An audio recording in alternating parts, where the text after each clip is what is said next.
All right, so as you know, or you may know, I've been working on restoring a violin for, uh, well, I think I listed it several weeks ago.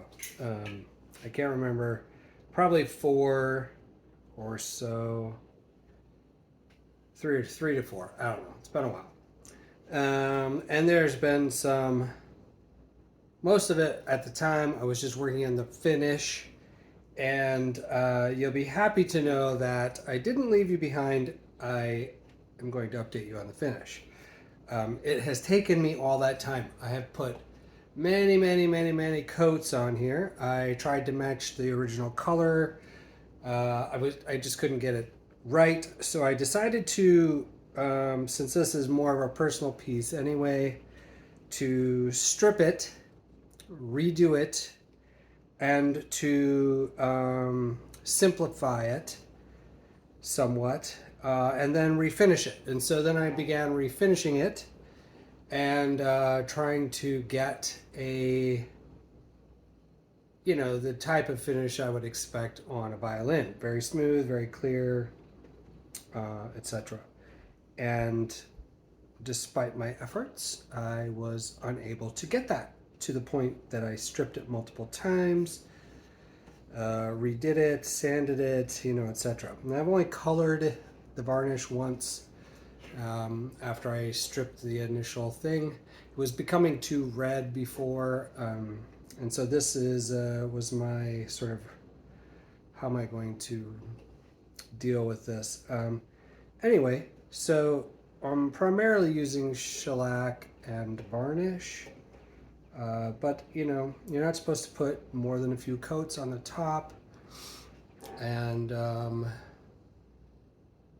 so I'm trying to keep this as short as possible. But it was a very interesting process. I could never get a smooth coat on it, and so I ultimately, just kept searching the internet and trying to find out, like, hey, how do you make a smooth coat of varnish? And everybody just said sand it, recoat it, and you're good. Well, that just didn't actually work ever, at least not to the degree that you would see on a violin. And so I,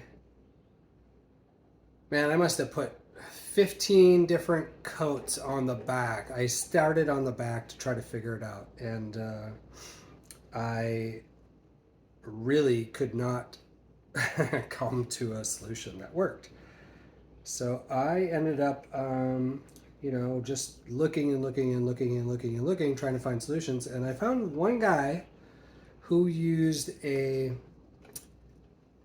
Now, honestly, a lot of people use French polish. Now, I have not had good success. I've had good success with the finish of French polish, but I've not had good success with the hardening properly. And so then you leave fingerprints and like actually not like physically into the varnish or the shellac. So I didn't want to do that again on this. I wanted to use pure varnish, pure shellac, and not do the oil and alcohol rub and all that stuff. Anyway, so I found this dude who used a paper bag to rub out his varnishes. And so I tried it, and yeah, I'll be damned, it worked. So I actually kind of moved away from the paper bag because what I actually ended up using was more of a paper towel. I used paper towel, and the paper towel worked fantastically. Now I sanded it like you would normally, up to a 2500 grit. I could have gone higher, but I just didn't see the need. And then I hand polished it essentially with a paper towel. And this is what it turned out like, which is really fantastic in my opinion. It looks great. It's not 100% flawless, but after spending almost 4 weeks on it and having it on the kitchen table because it's the only place I can do this with the weather the way it is. This is a little bit cloudy again. I just moved it outside.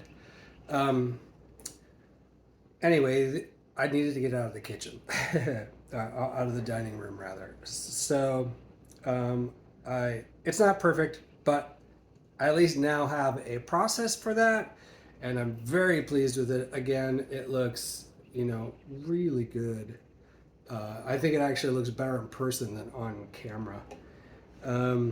But it's just sand, sand, sand, sand, sand, sand. Put on 4 or 5 coats. On the top here, I put on 3, I think.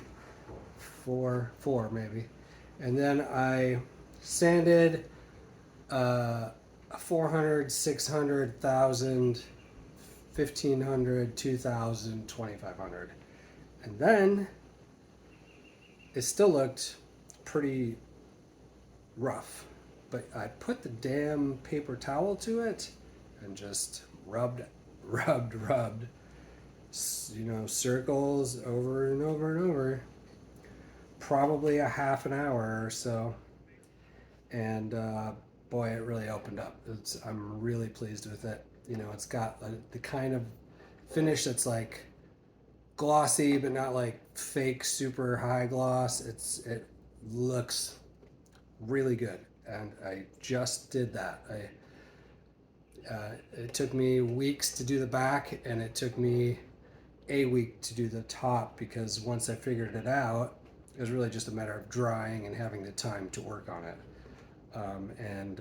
So this is it. This is what it looks like. So you can see I kept some of the sort of rustic look. I didn't get rid of all of the flaws. It has a ton of character flaws to it from its years of ownership. There was probably like 5 coats of varnish on there. I mean, just very thick varnish, and I used alcohol to clean it all off and get it so that it looks basically like this. You can see where it's still really dark. It was kind of like that in a lot of on a lot of the whole thing, and so I left some of that there as sort of to give it that sort of vintage, keep it vintage looking, and to sort of pay homage to its previous owner. And so this is where we're at. I cleaned up the head. It was very dark.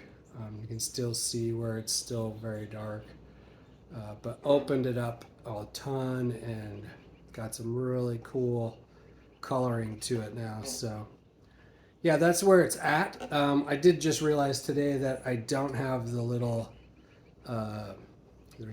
I have the tailpiece and I have the little adjusters for it, which probably were not on here originally, but they were on here when I received it. But I don't have the loop, the string. It's not a string, but the loop here, tailpiece loop. So I just ordered that. So, and then the next stage here, I'll be cleaning this up and gluing the fingerboard on, sizing it, putting on the nut. The nut is also missing. I have the bridge and everything. So it's coming along. This part should come together reasonably fast by comparison. I mean, I honestly thought I would be done in like 2 weeks, and it's taken me well over a month just to get the finish to where I like it. But now I know how to do it. So it looks super good, and I'll be doing probably this very same thing on my guitars from now on because it looks so freaking good. And again, this one's not perfect, but it needed to be out of the dining room today because we have guests here today. And so I just have to, I got to move on. It is what it is. And since it's for me, it's as good as it needs to be. It's got plenty of coats on it. The sides have probably 3 coats on them. I haven't gone through and buffed them. You can see how hazy they are. So they haven't been sanded or buffed yet. So I can't do too much because they do only have a coat or so in between the color on them.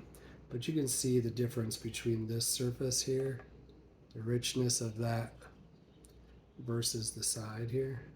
That's kind of what it was giving me all over, and I was getting like brush strokes and all, I mean, just all kinds of struggles. Anyway, so not perfect, but now I know how to do it. And it's certainly in way better shape than when I received it. So I'll maybe post a picture of that as well alongside of it. So pretty cool. There's the update.